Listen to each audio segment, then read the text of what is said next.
যে কারণে প্রকাশ্যে এলেন ঢাবির শিবির সভাপতি। বাংলাদেশ ইসলামী ছাত্র শিবির বাংলাদেশের জামায়াতে ইসলামীর ছাত্র সংগঠন। এটি বাংলাদেশের ছাত্র সংগঠনগুলোর মধ্যে তৃতীয় বৃহত্তম সংগঠন এবং ইসলামী ছাত্র সংগঠনগুলোর মধ্যে এটিই প্রধান। এই দলটি পূর্ব পাকিস্তানের নাম ছিল পাকিস্তান ছাত্র সংঘ। গত 15 বছর অনেকটাই কোণঠাসা হয়েছিল দলটি। প্রকাশ্যে সভা করা তো দূরের কথা, সাম্প্রতিক সময়ে আওয়ামী লীগের পতনের পর আবারও প্রাণ ফিরে পায় দলটি। বহুদিন গোপনে রাজনৈতিক কর্মকাণ্ড পরিচালনার পর গত শনিবার আত্মপ্রকাশ করেন রাজনীতির আতুরঘর খ্যাত ঢাকা বিশ্ববিদ্যালয়ের ইসলামী ছাত্র শিবিরের সভাপতি সাদিক কায়েম। শনিবার সামাজিক যোগাযোগ মাধ্যম ফেসবুকে নিজ টাইমলাইনে এক স্ট্যাটাস দিয়ে প্রকাশ্যে আসেন তিনি। এছাড়া দুপুর 12:30টার দিকে ঢাকা বিশ্ববিদ্যালয়ের উপাচার্য লাউঞ্জে প্রশাসনের শীর্ষ কর্মকর্তাদের সঙ্গে আলোচনা শেষে সাংবাদিকদের এ তথ্য জানান তিনি। সাদিক কায়েম ঢাকা বিশ্ববিদ্যালয়ের রাষ্ট্রবিজ্ঞান বিভাগের 16-17 সেশনের শিক্ষার্থী ছিলেন। তার গ্রামের বাড়ি খাগড়াছড়ি শহরের বাজার এলাকায়। মেধাবী এই তরুণ স্নাতক ও স্নাতকোত্তর ফলাফলে নিজ বিভাগের মধ্যে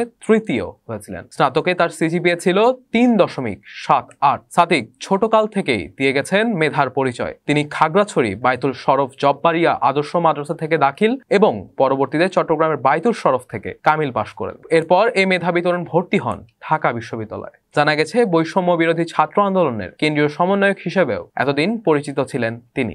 তার ফেসবুক পোস্টে তুলে ধরেন নিজের পরিচয় প্রকাশ করার মূল কারণ। ফ্যাসিস্ট শোষণ শুধু ছাত্র রাজনীতি নয়, রাজনীতির সংজ্ঞাই পাল্টে দিয়েছে। ফ্যাসিবাদে কোনো রাজনীতি থাকে না, বিরাজনীতি ফ্যাসিবাদের ভাষা। ফ্যাসিবাদ ছাড়া সব বাদ, ইজম রাজনীতি ফ্যাসিবাদে অনুপস্থিত থাকে। ফ্যাসিবাদে কোনো রাজনীতি নাই, শুধু ফ্যাসিবাদী আছে। টেন্ডারবাজি, গুম, খুন, ক্রসফায়ার, ফাঁসি, ধর্ষণ, রাহাজানি, দুর্নীতি এসব রাজনীতি না, এগুলো ফ্যাসিবাদ। আওয়ামী ফ্যাসিবাদে গত 16 বছরের ভয়ঙ্কর দিনগুলো কিংবা তারও পূর্বের অনাকাঙ্ক্ষিত ঘটনাগুলো রাজনীতির প্রতি তীব্র ঘৃণা সৃষ্টি করেছিল তরুণ প্রজন্মের মধ্যে। কিন্তু 24-এর ছাত্র জনতা অভ্যুত্থানের সব ভুল ভেঙে দিয়েছে। রাজনীতি সম্পর্কে তৈরি হয়েছে নতুন সচেতনতা। দেয়ালে দেয়ালে লেখা হচ্ছে, এখানে রাজনৈতিক আলাপ জরুরি। আমরা জানি এই স্বাধীনতার জন্য শহীদ হয়েছে রাজনৈতিক দল সংশ্লিষ্ট এবং দলের আওতাভুক্ত রাজনীতি সচেতন ছাত্র জনতা। ফ্যাসিবাদের পতন ঘটানোর চেয়ে বড় রাজনীতি আর কোনো রাজনীতি না। আমরা চাই সেই রাজনীতির আদর্শে ছাত্র রাজনীতির ব্যাপক ইতিবাচক সংস্কার হবে। ভবিষ্যতে ছাত্র রাজনীতি হবে মত দ্বিমত হবে, যুক্তির পাথরে